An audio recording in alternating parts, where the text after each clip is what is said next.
نتحدث أكثر عن هذا الموضوع ويا ضيفنا في الاستوديو دكتور منصور العبو، مدير مستشفى البيطري في كركوك. صباح الخير دكتور. صباح النور أنس، صباح الخير عليكم وعلى كل مشاهدينكم الكرام. شكرا. الدكتور بشكل عام خلينا نعرف شنو هو محمية الكلاب، أو ما هي المحمية بشكل عام؟ بسم الله الرحمن الرحيم. المحمية مثل ما تعرفون حقيقة مشروع أنا أعتبره جدا ممتاز، ويعتبر هو الأول على مستوى حكومة المركز أو محافظات المركز. طبعا ناهيك عن الأقليم سبق وأن قاموا بهذا العمل. نعم. المحمية جدا مهمة. اليوم احنا في عصر راح وقت مكافحة هذه الحيوانات، وهنالك العديد من المنظمات اللي تداعي في حال هذه الحيوانات. نعم. المحمية تم إنشائها من قبل إدارة محافظة كركوك بمتابعة وإشراف مباشر من قبل السيد قائم مقام كركوك، وكذلك الجهات الأخرى المختصة منها البيطرة وبعض الدوائر المعنية. تم إنشاء هذا المشروع في منطقة الليلان وبواقع ما يقارب 5 دوانم. مشروع طبعا بالإمكان أنه يحوي أكثر من 4000 أجلكم الله من الكلاب السائبة والضالة. هذا المشروع جدا مهم، وذلك للحد من تفشي ظاهرة انتشار الكلاب السائبة في المناطق والأحياء السكنية، وبالأخص داخل مركز المدينة، لما تسببها من مشاكل في هذه المناطق. حقيقة المشروع مكون من عدة مقاطع. المشروع مجزأ إلى أماكن لإيواء الحيوانات الكبيرة، وكذلك مكان مخصص للحيوانات الصغيرة، ومكان للحجر. دورنا احنا كطبيب بيطري في هذا المشروع هو معاينة هذه الحيوانات عند أخذها إلى المحمية، ووضعها تحت المشاهدة لمدة 14 يوم للتأكد من سلامتها وخلوها من الأمراض. هذا فيما يخص هذه الكلاب بصورة عامة. أما بالنسبة للذكور منها فيكون لنا هنالك فريق بيطري يقوم بعملية الكاستريشن، وذلك لمنع الزيادة والتكاثر داخل هذه المحمية. نعم. يعني دكتور، إلى أي مدى أنه الكوادر الطبية موجودة هناك حتى يكون كل شيء يعني حسب النظام؟ لا موجود. احنا عندنا اماكن مخصصه، ان صاله عمليات ايضا هنالك. فراح يكون الكادر متواجد على مدى 24 ساعه بشكل دوري. يتم معاينه جميع الحيوانات اللي تجي قبل ما يتم ايداعها بالاماكن المخصصه لها. نعم. دكتور، صار لكم ايش قد يعني تشتغلون على بناء هذه المحمية؟ من السنة اللي فاتت لو قبلها لو شلون؟ حقيقة المشروع هو ضمن مشاريع الأمن الغذائي، وتم رصد له مبلغ من المحافظة، والمدة المقررة هي إلى كان يفترض أنه شهرين. نعم، حصل بعض التأخير مثل ما تعرفون. السبب الرئيسي هو الاعتمادات المالية، وما مرت به المحافظة من ظروف خلال هذه الفترة الماضية. ولكن الآن المشروع كامل ومهيأ، وبدأ العمل حاليا بهذا المشروع. بالنسبة لطرق جمع الحيوانات، هنالك صار توافق على إعداد تسليم هذا الأمر لمتعهد، وهذا المتعهد يأتي بفرق مختصة مدربة تتمكن من عملية صيد هذه الكلاب وإيداعها في المحمية. في الوقت الحالي تم التوافق على إنشاء أقفاص مصائد لهذه الكلاب يتم حاليا تسليمها لمختارين في بعض المناطق. طبعا حاليا السيد القائم مقام مشكور بدأ بتجهيز ما يقارب أكثر من 100 قفص سيتم توزيعها في المناطق، وذلك لصيد هذه الكلاب وأخذها إلى المحمية. نعم دكتور، إلى أي مدى مهمة أنه يكون هاي المحمية يعني بعيدا عن مدينة وخارج مدينة كركوك؟ وهاي يعني كان خطوتكم أنه كانت خارج مدينة كركوك، شنو كانت السبب؟ مثل ما تعرفون هذه الحيوانات عندما يتم جمعها في مكان ممكن أن تكون عرضة لنقل الأمراض. طبعا الكلاب من الحيوانات الناقلة للأمراض الفتاكة بالبشر، ومن أهم هذه الأمراض اللي ممكن تسببها هو المرض داء الكلب الريبيز، يعني مرض جدا خطير. صحيح. مرض يعني ممكن لا تلاحظ علامات هذا المرض في المراحل البدائية، في المراحل الأولى من تعرض الإنسان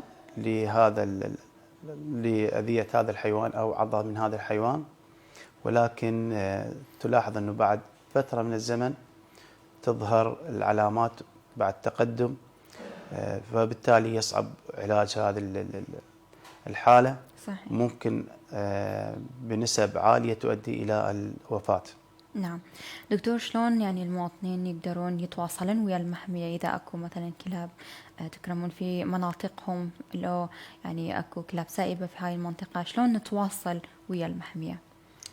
التواصل مع المحمية بالنسبة للمواطن صراحة أمر مو سهل، ولكن ممكن التواصل مع المقامية أو مع المستشفى البيطري في كركوك، وإحنا بدورنا نوصل طلباتهم إلى اللجان المختصة وهي اللي تقوم بعملها.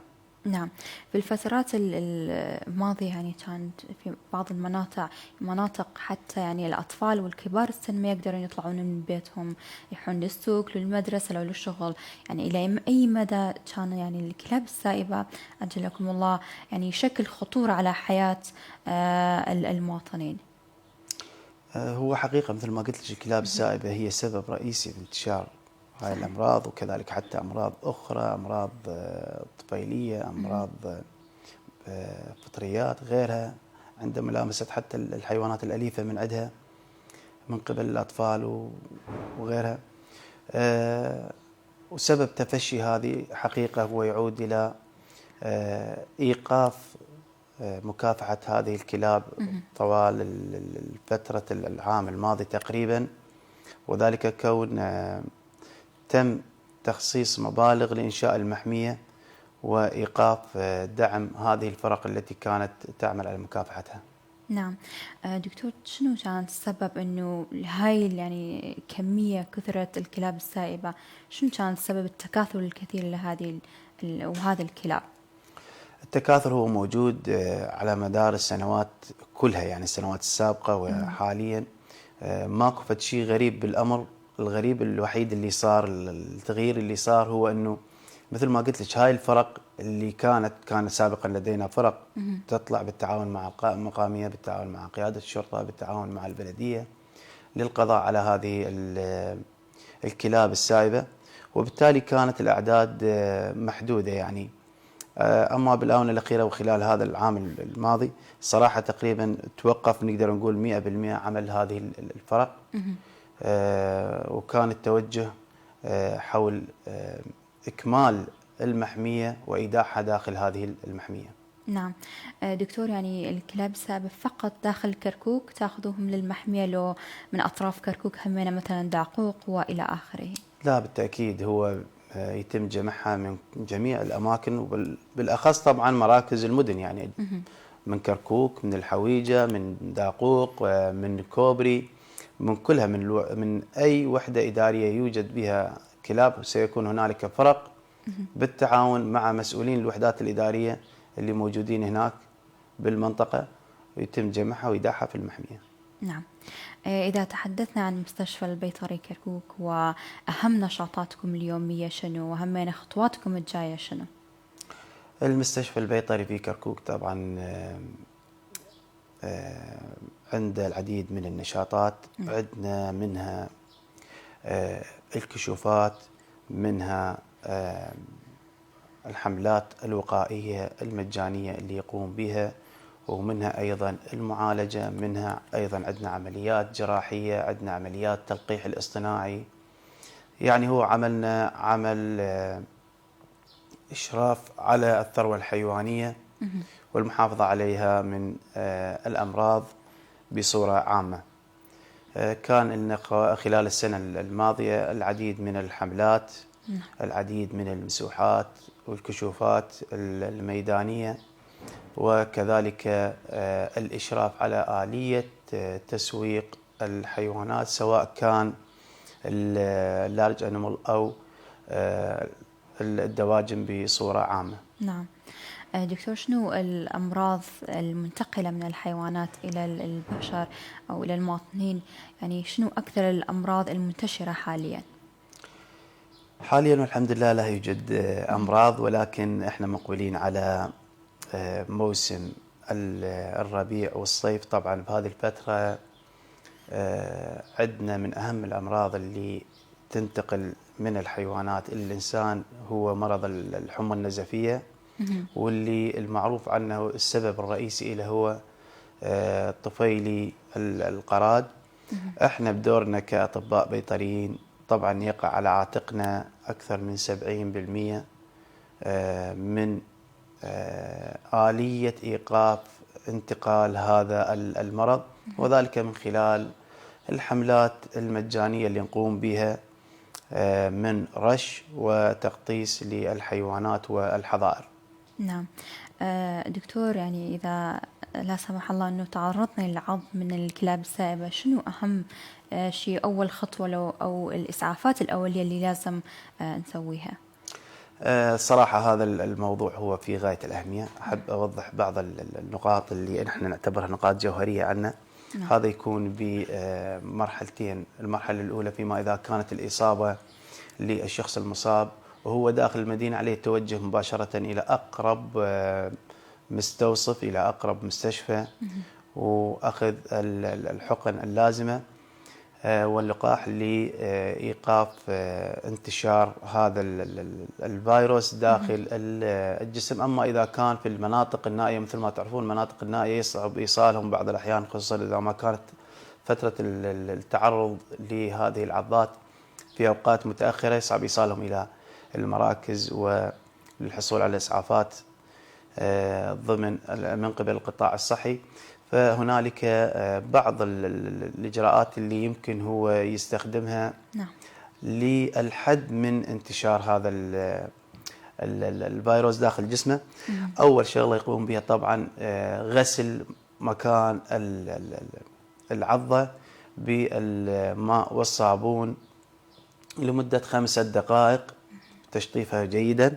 بعدين بالإمكان استخدام المطهرات اللي موجودة، الكحول، تطهيره بصورة جيدة. نعم. طبعا هذا الفيروس لا ينتقل بسرعة، وإنما ينتقل ببطء داخل جسم الإنسان إلى أن يصل للجهاز العصبي، وبالتالي ينتقل من الجهاز العصبي يصل إلى الدماغ، المخ. فإذا ما وصل صراحة يكون بهيج حالة أصبح هو في حالة ميؤوس من علاجها، يصعب علاجها. فاللي نرجوه من أهلنا مواطنينا بهيج حالة عدم التهاون. إذا كان هنالك أقرب مركز للرعاية، مركز رعاية أولية، إسعافات أولية، يجب التوجه إليه مباشرة. نعم. دكتور، هذا اللقاح أو العلاج اللي ينطي للناس اللي تعرضوا للعض من قبل الكلاب السائبة، هل يوجد هذا اللقاح والعلاجات في كل المراكز والمستشفيات؟ لو لا يوجد، يعني قبل سنوات سمعنا مو بكركوك، في أحد المحافظات في العراق، أنه ما كان يعني يوجد هذا اللقاح في المستشفى، وكان يعني السبب أنه هذا الطفل أو هذا الشخص أنه يعني مع الأسف أنه يموت. فيعني أكو هاي اللقاحات وهاي العلاج في كل المستشفيات حاليا، أو على حسب معلوماتي أنه موجود في مستشفياتنا في كركوك. نعم. وإن كان بكميات محدودة، ولكن هو موجود. فحتى وإن كان ما موجود ممكن يتخذ له بعض التدابير لحين توفير اللقاح من قبل الجهات المعنية اللي هم قطاع الصحة. نعم. دكتور، شنو تنصح الناس اللي عندهم حيوانات في البيت؟ يعني شنو تنصحهم انه حتى ما يتعرضوا للأمراض أو ينتقل الأمراض إلهم؟ طبعا اللي صاير في الوقت الحالي هو تربية الحيوانات الأليفة اللي بتنمل في المنازل، وهذه الظاهرة طبعا شاعت في الآونة الأخيرة وبكثرة في ربوع محافظتنا. توجيهاتنا لهم هو الالتزام بجدولة اللقاحات لهذه الحيوانات بالدرجة الأساس. طبعا مثل ما تعرفون هذه الحيوانات أجلكم الله من الكلاب والقطط بعد ولادتها بما يقارب شهرين يتم إعطائها لقاح، ومن ثم بعد شهرين أخرى ممكن أيضا يتم إعطائها إعطائها أيضا لقاحات، وبعدها كل 6 أشهر تعاد هذه العملية للحفاظ على سلامات تنمو عليها فطريات. صحيح. وهذه الفطريات عندما يلامسها الإنسان تنتقل الإنسان ويتسبب في إصابة الإنسان، وعليه يجب التأكيد على نظافة هذه الحيوانات واستخدام بعض المراهم في حال أنه ظهرت هذه الإصابات والقشور على جلد هذه الحيوانات لضمان سلامتها وعدم انتقال العدوى إلى الإنسان. نعم. دكتور، في الأخير إذا عندك أي شيء أو رسالة أن توجهها للمواطنين تفضل. رسالتنا إلى أهلنا في محافظتنا العزيزة كركوك هو الالتزام بالتعليمات، الالتزام بالتوجيهات اللي يتم الإعاز لها من قبل المستشفى البيطري، خصوصا فيما يخص المربين. مثل ما قلت قبل قليل أنه احنا مقبلين على موسم ظهور مرض جدا قوي اللي هو الحمى النزفية.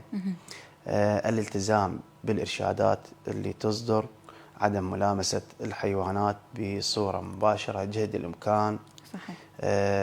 التأكد من خلو هذه الحيوانات من الأمراض من الطفيليات، كون تعتبر هي الوسيط الناقل الرئيسي للحمى النزفية. كذلك بالنسبة لمربين الحيوانات الأليفة في البيت، الاعتناء بنظافتها وعمل كارت صحي لهذه الحيوانات، ويتم مراجعة سواء مستشفى البيطري أو العيادات اللي موجودة داخل المحافظة، والالتزام بالعلاجات الدورية لهذه المحافظة، وذلك للحفاظ على سلامتهم سلامة عوائلهم من هذه الإصابات. أكيد. والأمراض. شكرا دكتور، شكرا تواجدك اليوم والمعلومات المهمة. شكرا جزيلا. شكرا